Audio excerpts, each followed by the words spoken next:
On a tumultuous night, when thunder rumbled and rain poured mercilessly, the townsfolk whispered about the old Blackwood manor at the hill's peak, where disturbing incidents had plagued its halls for decades, leaving behind stories of vanished souls and unsettling occurrences that gripped the hearts of all who dared to listen. As night deepened, a group of adventurous friends, lured by tales of the supernatural, crept towards the manor's entrance, their hearts pounding with trepidation. Once inside, the air thick with dust and despair, they could almost feel the weight of the tragic stories unfurling around them, each creak of the floorboard sending shivers down their spines. The group's brave exploration quickly turned into a terrifying ordeal when Sarah felt an icy grip on her shoulder, causing her to spin around and catch a glimpse of a spectral figure that vanished as suddenly as it appeared, leaving the friends trembling in fear and questioning their audacity to enter a place so steeped in sinister lore.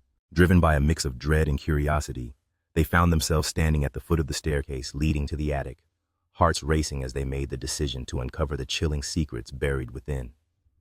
Every step they took echoed through the hollow space, intertwining with the growing realization that the past was not as dormant as they had hoped. In that moment, as the remnants of the past came alive around them with the overwhelming scent of decay and despair, the friends stood paralyzed by fear, their breaths shallow.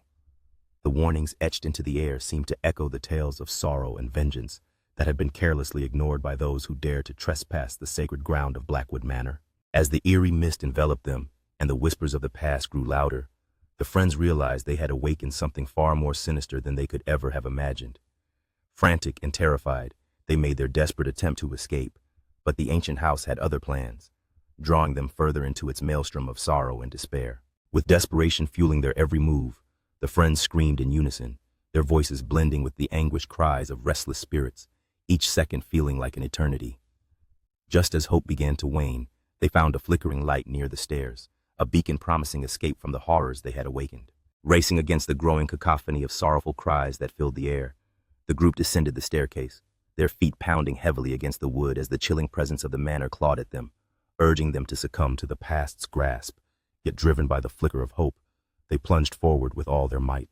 With the door just within reach, the friends felt an overwhelming surge of dread wash over them as a sorrowful apparition stood resolutely in their path. Its haunting visage was a heart-wrenching reminder of the tragedy that had unfolded within these walls, demanding that they confront their choices or forfeit their lives to the ageless curse of Blackwood Manor. Gathering what courage they had left, Sarah's heartfelt plea pierced through the veil of sorrow that surrounded the spirit, and as the haunting visage softened ever so slightly, the group felt an inexplicable connection to the tragedy that bound them all together, sensing that perhaps understanding and compassion could be the key to their salvation.